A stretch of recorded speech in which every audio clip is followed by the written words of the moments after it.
And it's like one of the incidents that happened in my life, you know, when I was younger, and that's like with me forever. Like I'll remember this. It was just like a little boxing match, but it was like life-changing, right? And so y'all know who Mike Tyson is. And at this point, like Mike Tyson had never lost a fight, but he was different. He wasn't like a finesse fighter. He grew up like in a bad neighborhood. He was upstate New York, living in a detention home. And this cat used to come out with like black shoes, no socks, little shorts. And within like 1 or 2 rounds, you knocked out.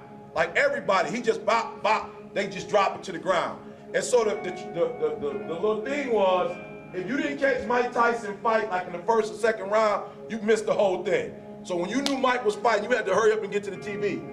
But this was a little different. This guy right here, Buster Douglas, matter of fact, the reports say that Mike wasn't even supposed to fight him. He was supposed to fight somebody else.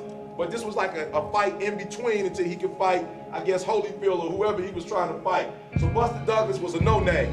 But the crazy thing is when you study the story is that this dude's mom had told everybody at the beauty shop that her son was gonna be Mike Tyson. She bragged, right? He like, Mom, chill out, this is Mike Tyson. No, he knocking folk out. Like, don't do that, you know, keep your mouth shut. Mike Tyson is like undefeated.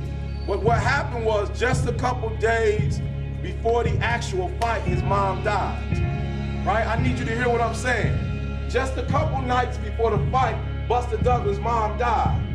And so Buster Douglas was like, look, mom's died, mom's was bragging, I gotta win this fight. So Mike Tyson knocked my man out. Nobody in the history of boxing, when Mike knocked you out, nobody gets up. Nobody gets up. Tyson, that's one of the few uppercuts he's landed in the fight. We've been looking for that all night. Oh, there's a nice uppercut that time. That drops Buster Douglas. The count's up to 2 and 3 and 4. His eyes, from where I'm sitting, look fairly clear. It's up to 7 and 8. And here it is at 9. Is he going to get up? Yes, he does. All right.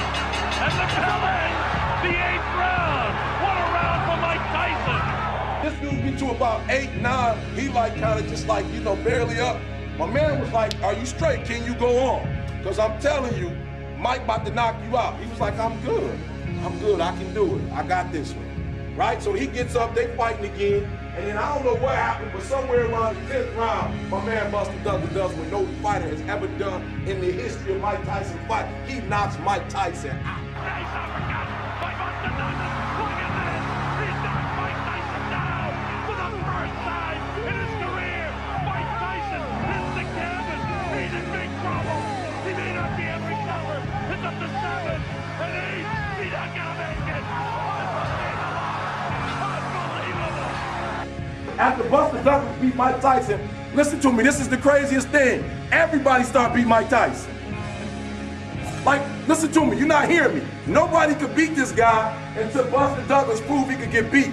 And what people found out was, Mike Tyson's strength is, if you can last at least to 5 rounds with this cat, he ain't got no more juice left. Like, the reason he knocked you out in the first 5 is because he don't have no stamina. And if he can't get you in 5, he can't get you. And all you gotta do is outlast it. There's some things in life that all you gotta do is outlast it.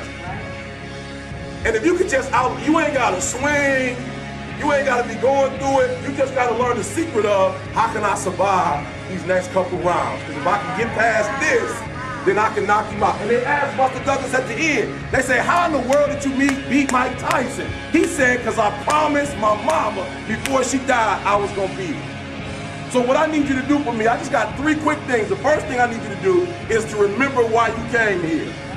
That's the first thing I need you to remember, that vision. I need you as you get into these last rounds and you listen to me, I'm burnt out.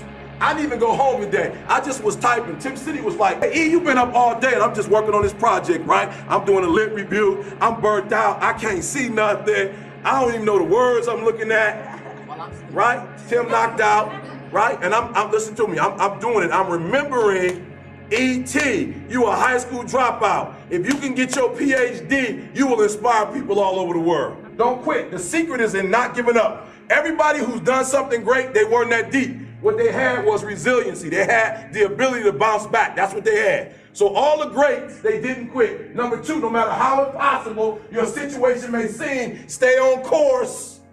Stay on course. I'm gonna flunk this math class. Stay on course. I guarantee you cannot pass it if you quit. I guarantee you that. You can't get a 3.0 if you stop.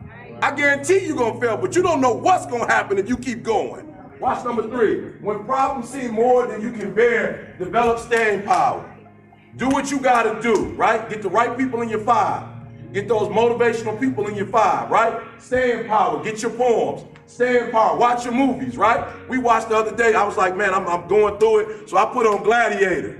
Whether you know it or not, if you're watching me, you got something special inside of you. You're not only a special person created at a special time, you have something special in you, and this is the year for you to do special things.